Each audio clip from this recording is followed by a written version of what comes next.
So everyone's been asking for this video for years. We've been so lazy and haven't done it. But we're keen to show you guys what is in this bad boy.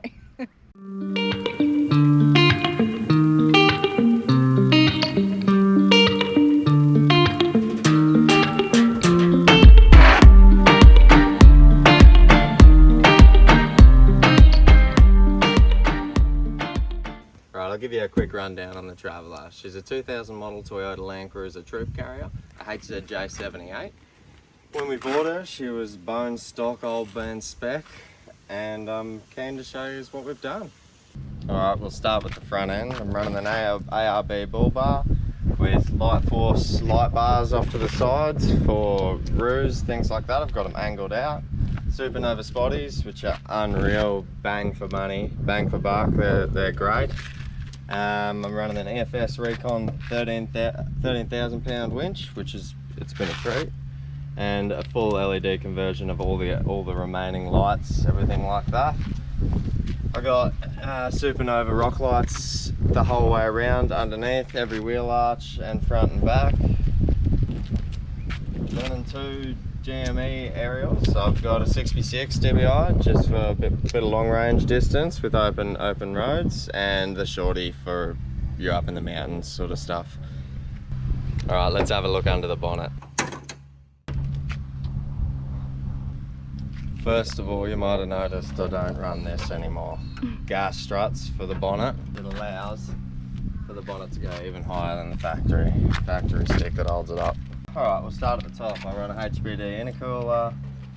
I've got a custom fabricated airbox that runs a VT Commodore panel filter. Very cheap, effective, everywhere, so common. I've got a 12mm pump done by DFI, Dan Frolic in Capalaba. He's a great bloke to deal with if you're looking for anything to do fuel injection wise with your troopy or patrol even. He's the man to go and see. She's all a bit ugly in here, but she's used. So I'm running a oil cooler as well. If you come down the front here, you might be able to sneakily see her. Just in behind there, you'll see the blue and the red fittings.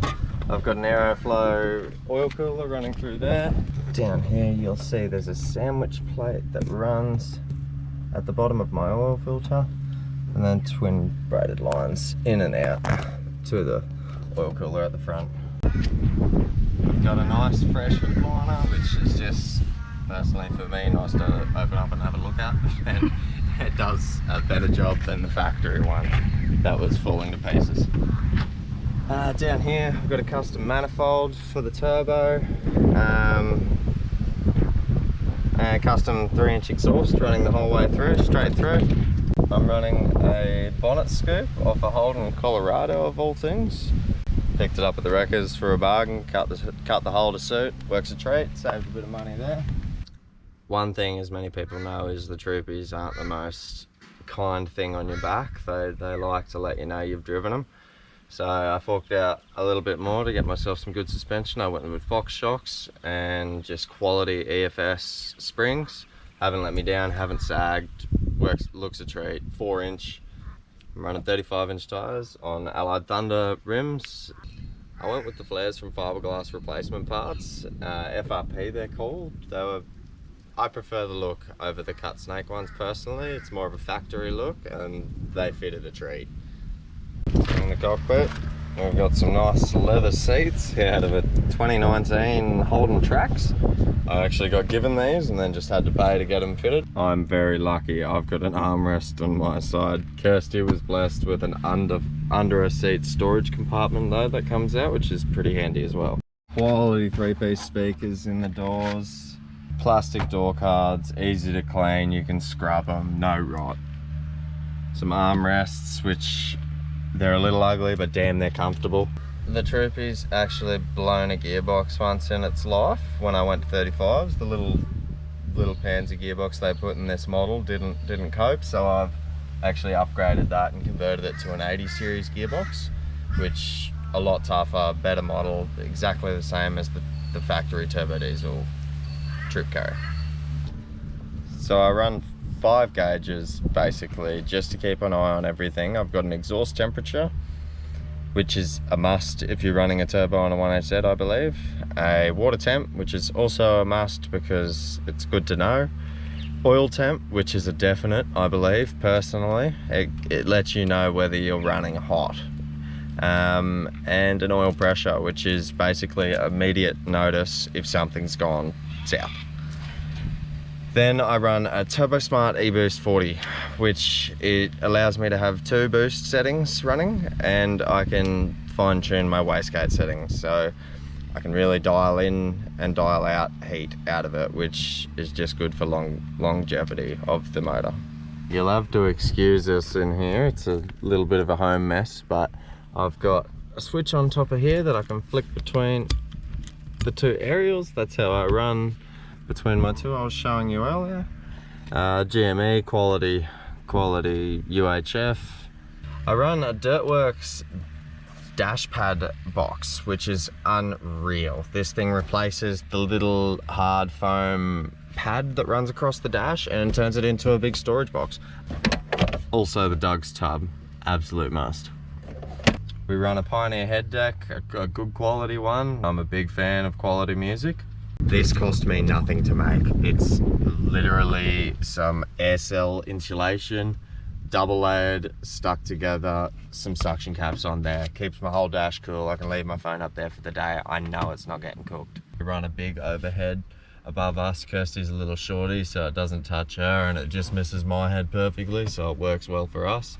If you run a Troopy that you can see out your windows, which I did at one stage, but not as much anymore, a Broadway is definitely a must. So from factory, you've got this little thing. This gives you a curved full view. I can see out Kirsty's window with the thing. It's unreal. I have a little vanity mirror from It's Super Cheap, which is cool. Thanks Oztrek for that one. Our small little power center in the middle of us.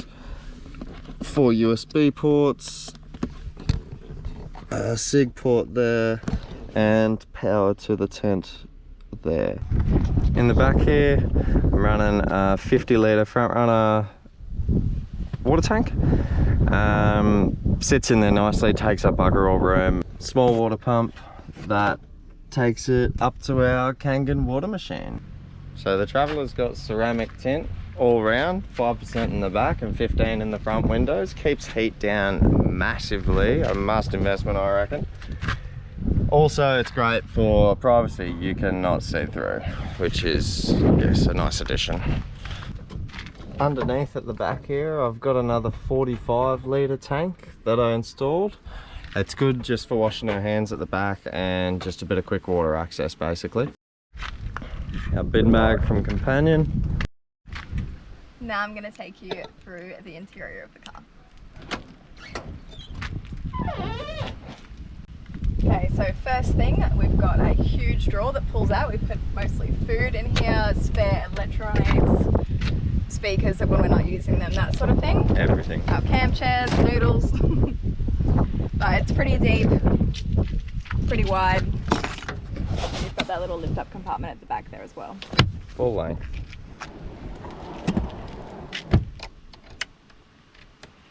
We've also got a little bit of storage here, so you can pull that up and access anything you need.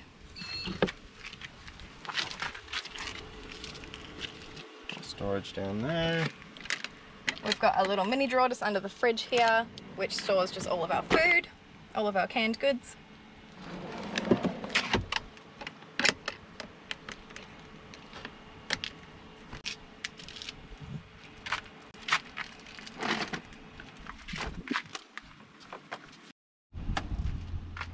We've got a 75 litre kick-ass dual zone fridge. We did have a Primus for about 5 years, which was amazing. And then we found this when our Primus finally broke down, and it pretty much slid us straight in. It was what, a centimetre? It was half a centimetre longer and a centimetre wider. It took a little bit of manipulation, but it worked. Yeah, we got it in there. But it's awesome. And it's 10 litres bigger. So we run this side as the fridge and then that side as the freezer. Welcome to the kitchen. This is where we do all of our cooking. So we've got our Camp Master, just little camp stove. So that just presses in and I just lift that out to cook on. Slide that back in and just pop it back under when we're done. So we've got 2 drawers here which fit all of our cutlery and our plates and bowls and containers. We've got a little cupboard here and we store our pan in there and more food, oat milk, all of that sort of thing.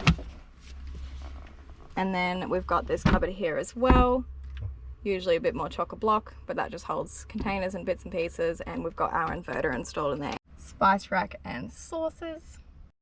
And the best water in the world right on our bench top. This is where we keep all of our clothes, just in these little packing cells. You can get them from eBay or Amazon. I think even Kmart sells them now. Just makes life really easy. You can easily access it and it doesn't take up a lot of room. Sometimes we do put all of our winter clothes up in one of these in the tent as well, because we've got a lot of room at the base of our tent. This is just a little storage nook. We hold some books in there and just bits and pieces that we use daily. Really important to have just little nooks everywhere when you're living in a car, just to shove stuff in. We've got our couch here in the lounge room, of course, and we've actually made this so you can flip it up and turn it into a bed if you need to stealth camp or if the weather is really, really bad.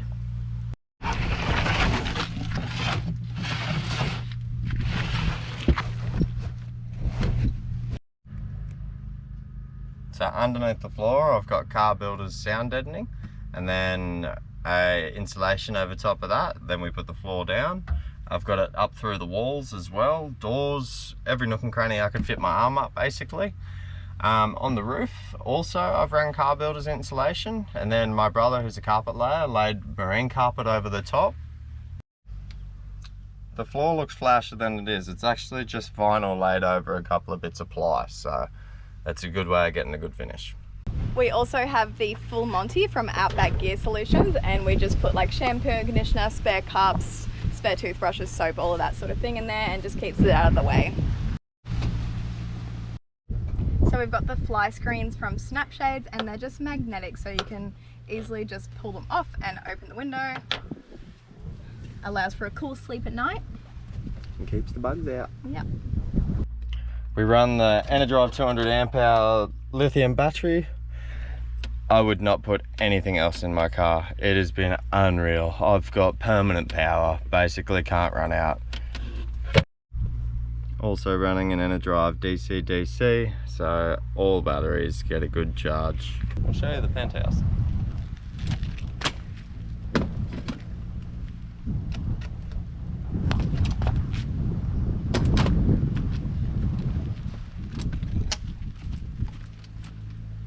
Again, the Bush Company, this is the Black Series clamshell. Had this for a few years now. Absolutely love it.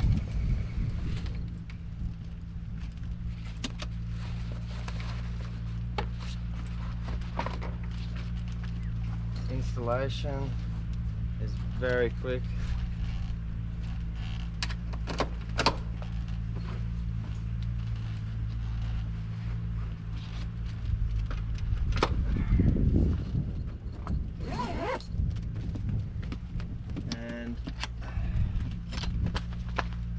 We set it up, our ladder off to the side, gives us room at the back freely and allows for the awning to be out.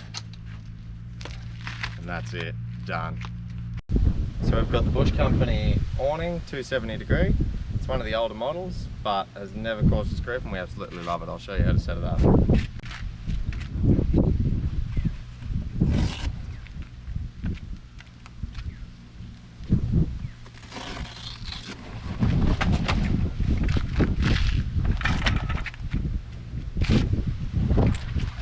Freestanding awning, very handy. If you catch yourself in a windy position like today, you might want to whack one in.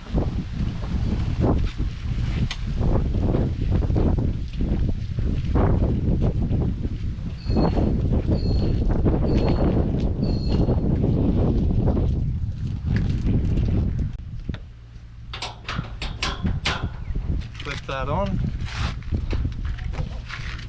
Give it a pull.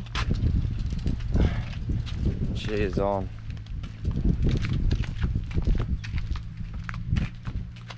I won't put a pole in, but usually with this wind, I would maybe just chuck one in just to be safe.